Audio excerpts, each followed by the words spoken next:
Based on the research and the capacity building projects that we have done on gender and trade, we have come up with serious recommendations for governments and the private sector on what can be done to reduce gender inequality with international trade.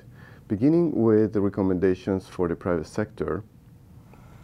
Firstly, provide resources and accompaniment to small and medium-sized enterprises and women-led businesses to be recognized by international certifications, which improve market prices.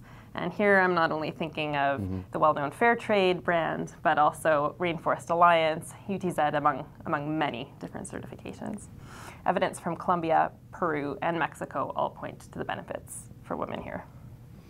Another thing that can be done is better access to targeted training and education programs directly linked to value added of products. For example, target women's schedules and needs and ensure that field courses are an option for them as well. Third, women-produced branding initiatives can help increase women's market share. We learned about Café Femenino in Peru, for instance, and a UNDP initiative in Colombia, which is promoting a women's coffee seal. Another possibility is to create specific programs to support leading female managers, not only business owners, through public recognition awards and productivity initiatives that encourage successful market participation by women. Provide incentives for the integration of women-led and women-owned enterprises into larger production and value chains. Besides these recommendations for the private sector, we also had numerous set for the public sector as well. The first one is to work much harder on the statistical side and collect data disaggregated by gender so that the following relevant information can be determined. The number of exporting enterprises owned by men and women, managed and majority operated, as well as the number of owners, managers, and workers who are male and female in each sector and industry, the types, conditions, and characteristics of employment, again, disaggregated by gender, and other directly related variables.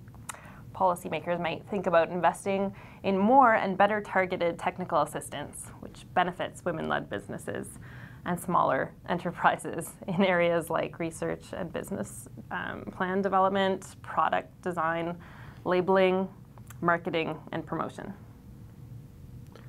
We create initiatives for private sector firms to adopt gender-sensitive policies and projects. The Ministry of Labor in Colombia, for example, had a new labor equity division which adopted this strategy last year. Develop programs to incentivize the creation of women-owned enterprises and enterprises that employ women with fair labor conditions that involve the provision of training, funding, monitoring, and support through child care and family care, for instance. We should ensure up-to-date trade information or information about pricing and new market opportunities related to free trade agreements is disseminated widely, including associations that represent women and smaller producers. Consider collaborating with global partners that have effective approaches for empowering women in business. Examples that come to mind here are WeConnectInternational.org and the International Women's Coffee Alliance programs. We should consider policy reforms or wider policy reforms that can address the root causes that are putting women at a disadvantage.